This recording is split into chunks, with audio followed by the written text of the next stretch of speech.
ముఖ్యమంత్రి ఢిల్లీ పోతారా, ప్రధాని మోదీ కాళ్లు పట్టుకుంటారా, ఏం చేస్తారో మాకు సంబంధం లేదు, కానీ ఖచ్చితంగా 25,000 మద్దతు ధర సాధించాల్సిందే అని డిమాండ్ చేశారు. ఆంధ్రప్రదేశ్లో కూడా మిర్చి ధరలు తగ్గగా ఆ రాష్ట్ర ముఖ్యమంత్రి చంద్రబాబు ఢిల్లీ వెళ్లి కేంద్ర మంత్రులను కలిసి లొల్లి చేశారని, ఇక్కడ మన ముఖ్యమంత్రి రేవంత్ రెడ్డి కనీసం ఒక మాట కూడా మాట్లాడడం లేదని విమర్శించారు. సోమవారం నాడు ఎమ్మెల్సీ కవిత కేసముద్రం మిర్చి యార్డును సందర్శించారు. కష్టాలను, ఇబ్బందులను, మిర్చి ధరల గురించి రైతులను అడిగి తెలుసుకున్నారు. అనంతరం అక్కడే మాట్లాడుతూ ధరలు తగ్గి రాష్ట్ర వ్యాప్తంగా మిర్చి రైతులంతా ఇబ్బంది పడుతున్నారని ఆందోళన వ్యక్తం చేశారు. గత ఏడాది క్వింటాల్ మిర్చి ధర 25,000 ఉండగా అది ఈసారి 11,000కు పడిపోయిందని తెలిపారు. రైతులకు గిట్టుబాటు కల్పించాల్సిన బాధ్యత రాష్ట్ర ప్రభుత్వంపై ఉందని స్పష్టం చేశారు. 1 ఎకరం మిర్చి పంట సాగు చేయడానికి 2 నుంచి 3 లక్షలు ఖర్చు అవుతుందని తెలిపారు. ప్రభుత్వం తక్షణమే గిట్టుబాటు ధరను కల్పించడానికి చర్యలు తీసుకోవాలని డిమాండ్ చేశారు. మిర్చితో పాటు కూడా పసుపు కూడా గిట్టుబాటు ధర కల్పించాలని అన్నారు.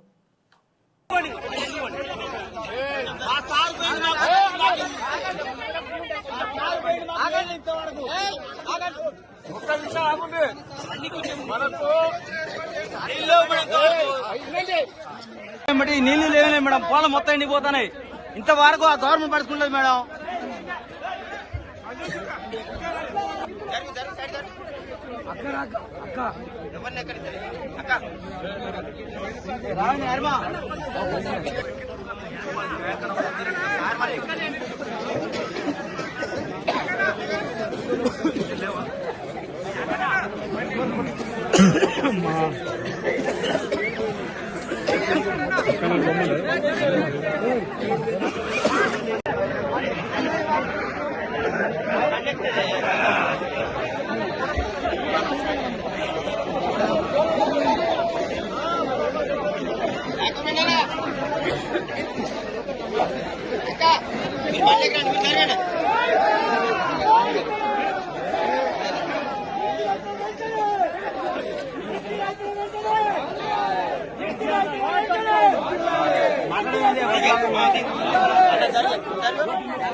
కాలు పెట్టాలి.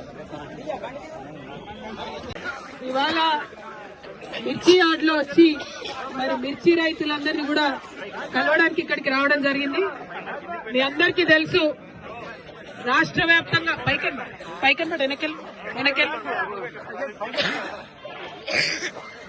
రాష్ట్ర వ్యాప్తంగా మిర్చి పండించే రైతులందరూ కూడా ధర తగ్గిపోయి ఇబ్బంది పడుతున్నారు. ఆ మాట మీ అందరికీ తెలిసిందే.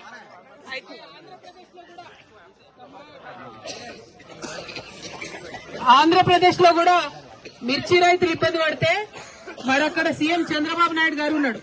ఆయన ఢిల్లీకి పోయిండు, లొల్లి చేసిండు కేంద్ర మంత్రులు పట్టుకొని. ఇక్కడ మన సీఎం ఉన్నాడు రేవంత్ రెడ్డి గారు. ఆయన కనీసం మిర్చి రైతుల గురించి ఒక మాట కూడా మాట్లాడతలేడు. మాట్లాడాలనా వద్దా? న్యాయమా కాదా? మనం ఏమైనా గొంతమ్మ కోరికలు అడుగుతున్నామా? కొండ మీద కోతిని తెమ్మంటున్నామా? ఏమడుగుతున్నాం? మద్దతు ధరనే అడుగుతున్నాం. పోయిన సంవత్సరం 25,000కు అమ్మింది, ఈసారి 11,000కు పడిపోయిన పరిస్థితి ఉన్నది. దీన్ని సరియాల్సినటువంటి అవసరం ఉన్నది. నేను కేసముద్రం మిర్చి యార్డ్ నుండి ముఖ్యమంత్రి గారిని డిమాండ్ చేస్తా ఉన్నాను.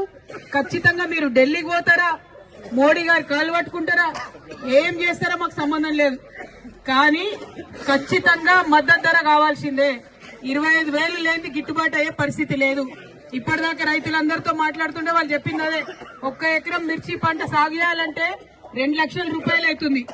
కనీసం మిర్చి పంట తెంపాలంటే కూడా, ఖాతాకొచ్చింది తెంపాలంటే కూడా కిలో 15 రూపాయలు పట్టుకున్నా కూడా 40-50 వేలు మినిమం అయ్యేటటువంటి పరిస్థితి ఉన్నది. మరి అటువంటి పరిస్థితులలో మన గిట్టుబాటు కాని ధరకు అమ్ముడైతే చాలా ఇబ్బందికరంగా ఉంటది. కాబట్టి ప్రభుత్వం తక్షణమే చర్యలు తీసుకోవాలని చెప్పి నేను కోరుతా ఉన్నాను. ఇవాళ మీకు తెలిసి ఇక్కడ చాలా మంది మీరు ఇక్కడ లోకల్లో ఉన్నారు. ఇక్కడ లోకల్లో మీ నాయకుడు వేం నరేందర్ రెడ్డి అని ఉన్నాడు, తెలుసా? మరి ఆయన మొత్తం పొద్దుగాల నుండి సాయంత్రం దాకా ముఖ్యమంత్రి సుంటే తిరుగుతుంటాడు. అన్ని ఫోటోలలో ఏ ఫోటోలు చూసినా ఆయనే కనబడుతుంటాడు. ఎంత అనుబంధం అంటే వాళ్ళది. ఓటుకు నోటు కేసులో కూడా A1, A2, A3 మీ కేసముద్రం పేరు మొత్తం జెండా ఎగురుతుంది అంటగా, అవునా కాదా? అయినా మన కే సముద్రం మిర్చి రైతుల కష్టం చెప్పడానికి వేం నరేందర్ రెడ్డికి ఒక్క నిమిషం దొరుకుతలేదా? మీరు ఆ విషయం ఆలోచించాలి. నేనేమంటున్నా అంటే ఇవాళ మనం మిర్చి రైతులం ఇక్కడ ఇబ్బంది పడుతున్నాం, పసుపు రైతులు ఇబ్బంది పడుతున్నాం. గా టనల్ ముఖ్యమంత్రి సొంత జిల్లాల గా టనల్ కూలిపోయి ఇరిగేషన్ ప్రాజెక్టు చేయరాక వీళ్లకు 8 మంది కూలీలు ఇరుకపోయి ఉన్నారు. అక్కడ వాళ్ళు ఇబ్బంది పడుతున్నారు. ఇవి ఏమి చూడకుండా ఏం చేస్తుండే ముఖ్యమంత్రి గారు? ఎలక్షన్ ప్రచారానికి పోయిందట నిజామాబాద్ కు. ఇక నేను ఏడవాలనా నవ్వాలనా, మన ఏదో పని పాత్ర పెట్టి జాతర పోయింది అన్నట్టు ఉన్నది కథ అన్నట్టు. అట్లా కాకుండా ముఖ్యమంత్రి గారు నేను డిమాండ్ చేసేది ఒకటే, ఖచ్చితంగా ఎట్ ఎనీ కాస్ట్ మీరేం చేస్తారో మాకు తెలియదు, పసుపుకు మద్దతు ధర ఇవ్వాలి, మిర్చికి మద్దతు ధర ఇవ్వాలి. దానికోసం ముఖ్యమంత్రి రెడ్డి గారు ప్రయత్నం చేయాలి, రేవంత్ రెడ్డి గారు అని మీ అందరి తరఫున నేను డిమాండ్ చేస్తా ఉన్నా. మరి మీరందరూ కేసీఆర్ గారిని గుర్తు చేసి ఇప్పటిదాకా వారు ఉన్నప్పుడే, వారు నీళ్లు ఇచ్చినప్పుడే మాకంతా కూడా బరకత్ అయింది, పంటలు వండింది. ఇవాళ వాగెండిపోయిన పరిస్థితి ఉన్నది. ఇక్కడ మనకు నీళ్లు ఇచ్చేటటువంటి తెలియలేదు ఈ ప్రభుత్వానికి. పక్కపంటి విలేజ్ లో కూడా నీళ్లు రాని పరిస్థితి. ఎందుకోసమే తెలుసా? ఒక్కసారి వినాలి మీరు. కేసీఆర్ కట్టిన కాళేశ్వరం కూలిపోయిందని చెప్పడానికి నీళ్లు బంద్ పెట్టిండు ముఖ్యమంత్రి, పుట్టిగానే కచ్చతోని కేసీఆర్ మీద. అదే పోయిన సంవత్సరం నీళ్లు ఇయ్యక 3 లక్షల ఎకరాలు ఎండబెట్టిండు ఇక్కడ. ఈ సంవత్సరం ఏప్రిల్ 1వ వారంలో నీళ్లు ఇయ్యాలని కూడా ఈ సందర్భంగా నేను ముఖ్యమంత్రి గారి డిమాండ్ చేస్తున్నా. రైతన్నలందరూ కూడా తెలియజేస్తున్నా, మీ తరఫున పోరాటం చేయడానికి కేసీఆర్ సైనికులు మేమందరం కూడా ఉన్నాం. మీరు రంది పెట్టుకోవద్దు, ఖచ్చితంగా పోరాటం చేద్దాం. Thank you. జై తెలంగాణ, జై తెలంగాణ, జై తెలంగాణ. రైతు లేనిదే, రైతు లేనిదే, రైతు లేనిదే. మిర్చికి వెంటనే, మిర్చికి